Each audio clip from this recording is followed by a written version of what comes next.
Hello everyone and welcome back to the vlog.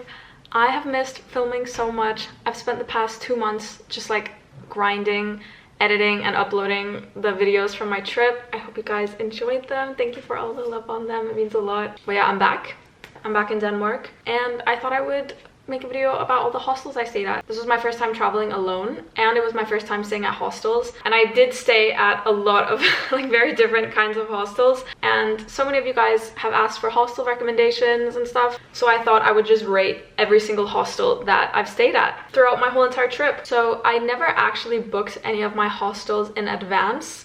I booked all of them kind of like on the day or 2 days before, just depending on where I was and what I was doing. My advice is to brainstorm the hostels that you want to stay at before leaving for your trip, and then when you're there, if you all of a sudden don't have anywhere to stay, you can just like look at your list of hostels and then pick from there maybe. I don't know. Another advice is I always checked the hostel world reviews before booking.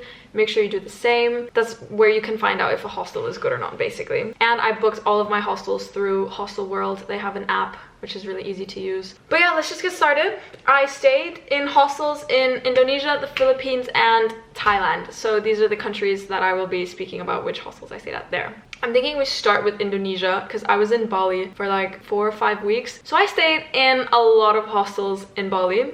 I'm thinking we start in Canggu. Canggu is like a really good place to start your travels in Bali because that's kind of like where everyone is. The first hostel I ever stayed at was the Farm in Canggu.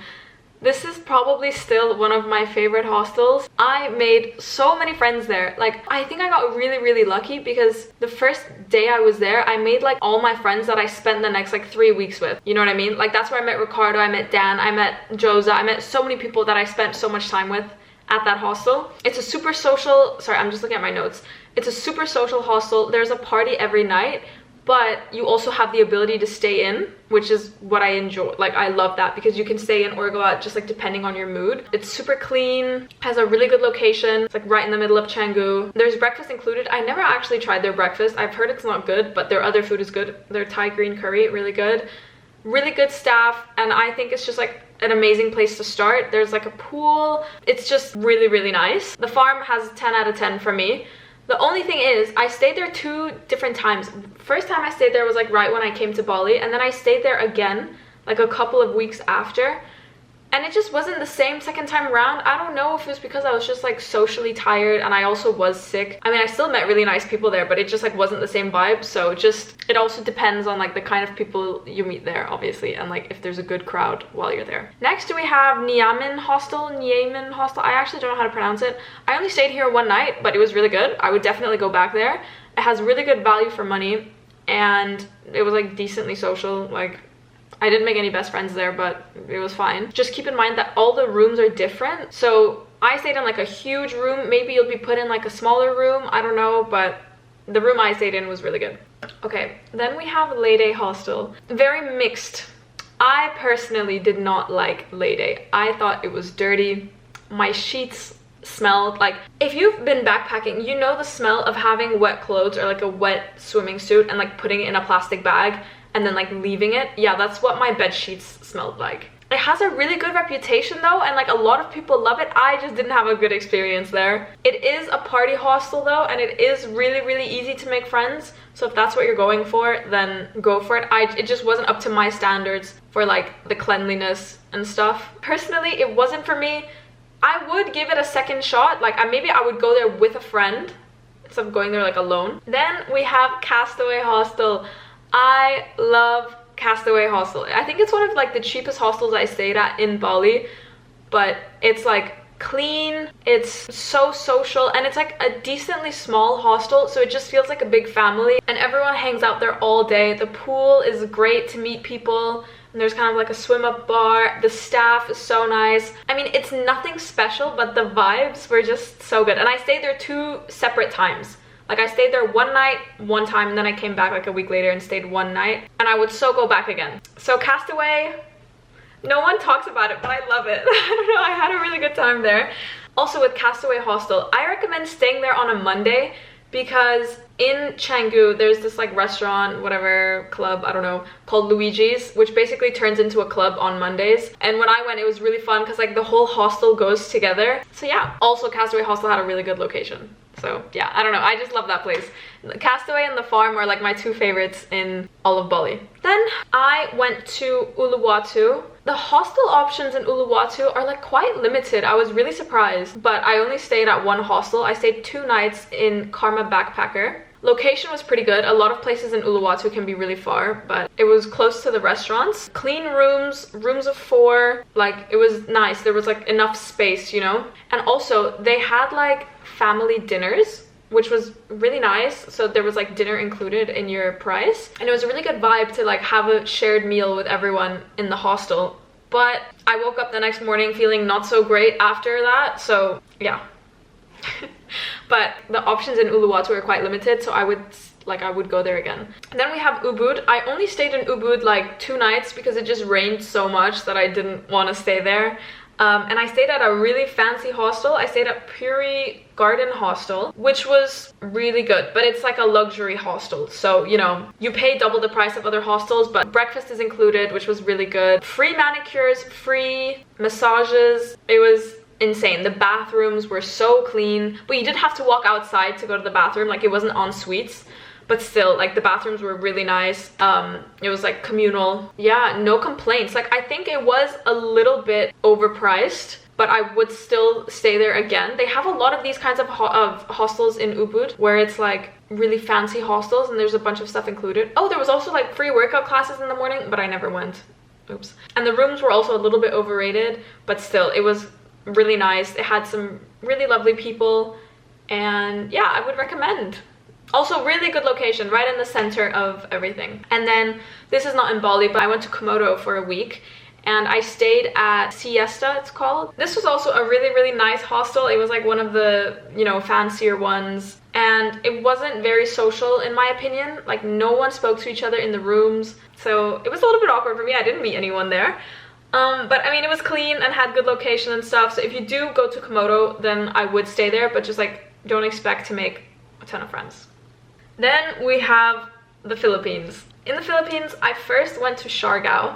My accommodation in Siargao was just a bit all over the place because I just couldn't find a hostel that I liked. So I just kept moving around every night. I stayed at 4 hostels in Siargao and I was there for like 7 nights. First hostel I stayed at was Mad Monkey. I would never ever in a million years stay here again. There was sand everywhere. Like the bathrooms were sandy, the rooms were sandy, everything was sandy. The location, it was like so far from everything. You needed a tuk-tuk to get anywhere, and the tuk-tuks didn't like drive past, so you couldn't really like go anywhere. It was not the best crowd as well when I was there. It was a little bit strange. It was just not my vibe. Then we have the Bard's Nest, which is not actually a hostel. It was just like a dormitory room that I found on Airbnb, and it was pretty cheap. It had a good location, not a lot of people, so hard to meet people there, but like really warm showers. I would stay there again. Then we have Tropical Temple. This is another one of the popular hostels in Siargao. It had cold showers. There was also cockroaches. There was cockroaches in a lot of places, but there was cockroaches here. It was clean, but nothing like over the top, and it also wasn't very social. Like it was, you could make friends, but you would have to like really try. Location also was not very good, but there was a nice pool and there was nice food and like a good reception. It was a very beautiful hostel, but just nothing that great, to be honest. Then there is Bravo Hotel, which is a hotel that I stayed at that had dorm rooms. This wasn't even on Booking, it wasn't on Hostelworld, it wasn't on anything. The only reason I found out about this place is because I went to this hotel for dinner and then I saw on their website that they had dorm rooms, and it was probably one of the nicest dorm rooms I've ever stayed in. It was so clean. It had really good value. Like it was a bit more expensive than the other hostels, but I still think the value was really good. Hot showers, a really delicious restaurant. I went there almost every night. There was, however, no roommates. Me and my friend, we had the whole room to ourselves.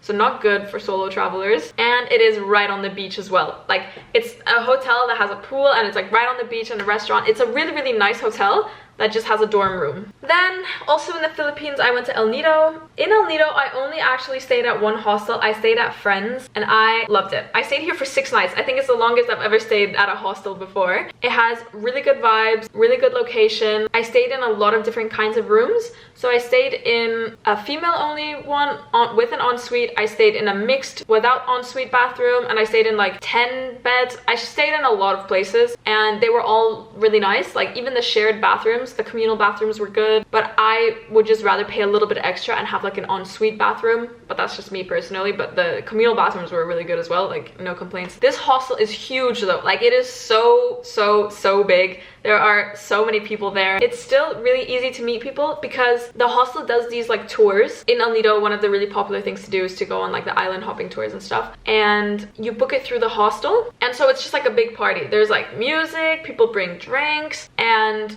it's such good vibes. Like I had so much fun on these tours. Obviously you have to be lucky to be with a good group. I went on 2 tours. One group was like decent, the other tour was really good. So yeah, that was definitely like a highlight of my trip. I loved Friends Hostel. It is a bit of an expensive hostel, but like you get what you pay for it, you know what I mean? That's it for the Philippines. Whew, I'm getting out of breath.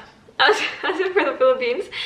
Now, Thailand. So, Thailand hostels, overall, they're like not as nice as Bali hostels, for example, but they cost the same. Curtains isn't a normal part of hostels in Thailand. I don't know what's going on there. Thailand has more of like the real backpacker experience, you know? Oh yeah, also another thing about Thailand is because the hostels are so expensive, sometimes it makes more sense to make a friend and get a hotel room because it costs the same. That's what I did, because I ended up meeting up with Ricardo and I met other friends and stuff, and then because the hostels weren't as nice, we were like, why don't we just get a hotel? It costs the same anyways.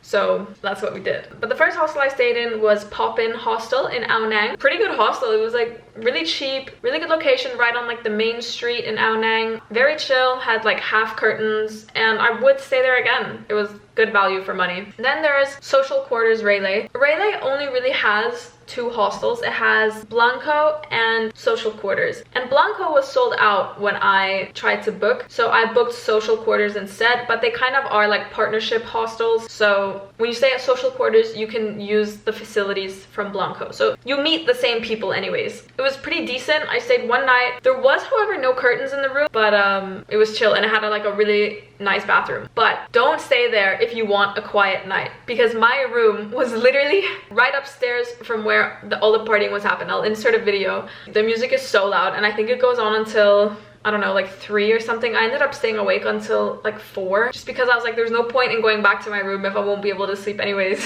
Just keep that in mind.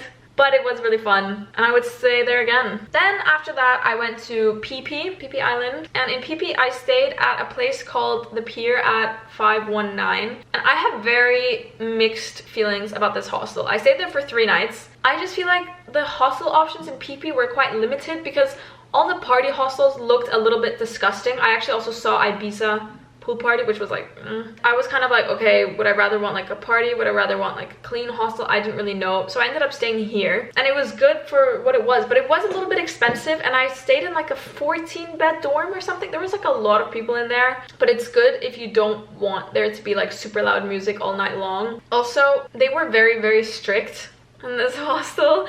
You know, no shoes, no guests, and there was cleaning every morning at exactly 11 a.m. The beds also weren't that comfortable, and the value wasn't that great, and I probably wouldn't stay there again, but it depends what the other options in Phi Phi were, so yeah. Then I went to Koh Samui, and in Koh Samui I stayed at Lubdi, which I think is like the most popular hostel that there is in Koh Samui. This is the most expensive hostel I've stayed in throughout my whole entire trip, but it also was really nice. Like, it was so clean. It had 2 pools, pool bar, right on the beach, really nice bathrooms. But I feel like it was a little bit too big for it to be very social. It was a little bit intimidating to talk to people because it was just such a big hostel. But for that amount of money that you pay for the hostel, I would rather stay in a hotel. Then we have Bodega Beach Hostel in Koh Phangan. This hostel was very social. I stayed here the night of Oxa Beach party and the night of the jungle party. And it was so fun because you just like book the parties through the hostel. So you go with the hostel. It's like there's pre's at the hostel, and you pay for your ticket to go to these parties through the hostel, and it was all just like really easy. This hostel was also right on the beach, but it was not the best rooms. There was no curtains. Like, it was a hostel.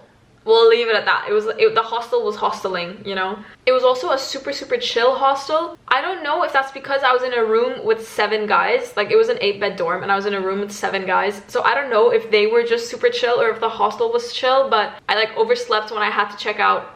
Oops.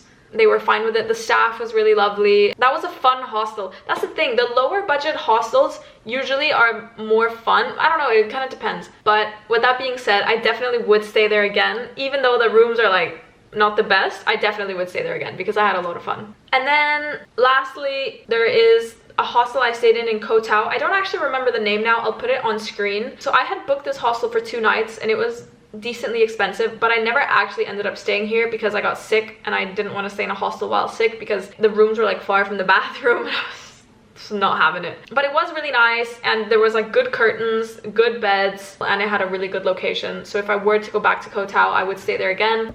That is all the hostels I stayed at in my Southeast Asia backpacking trip. As always, if you guys have any questions about anything, just DM me on Instagram. I'll most likely answer on there. If you guys are about to go on your first backpacking trip, don't be scared about hostels. The hardest thing in a hostel is like the first step to make friends, and once you've done it once, it becomes so easy and everyone is so nice and hostels are so fun, and don't be scared. I was scared, but they're actually really, really fun. Yeah, I think that's it. I really hope you guys enjoyed, and as always, thank you for all the love on the videos. It means so much. But yeah, I love you guys. Thanks for watching. Bye.